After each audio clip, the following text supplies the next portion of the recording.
আমার আসলে এই বিষয়টা এটা কওয়ার না, মানুষের শুনলেও তো আমার ঠিক হইতো না খাওয়াটা। তারপরেও না বইলে আমি পারতেছি না। বাবিরে লয়ে গেছেন ময়মনসিং, পড়াশোনা হইব, অসুস্থ দীর্ঘ 30 দিন কিন্তু ময়মনসিং আছেন। কিন্তু এই 30 দিনে হুংনা করছে কি, হ্যাঁ নার্সের সাথে তো লাইন দিয়ে আলছে, কঠিন প্রেম। নার্সেও তো জানে বিয়ে করছে, বাবু আছে 2-3টে, তারপরেও কি না, নার্সেও পাগল। পাগলতেই পাগল না, সব দিক কে বলতো স্যার।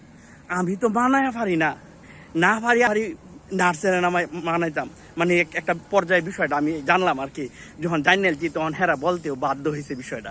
তা আচ্ছা যাই হোক, এখন আমি চাইতেছি যে সংসার আছে, বাচ্চা আছে, 4টা বাচ্চা, 4টে আবার সেরা, পয়সার মার সেরা, একটা হাফেজি পড়তেছে।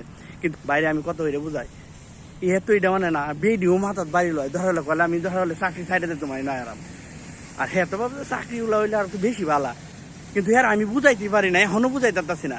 তারপরে অবশ্যই এটা আলোচনার মাধ্যমে এটা শেষ দেশ একটা করছি।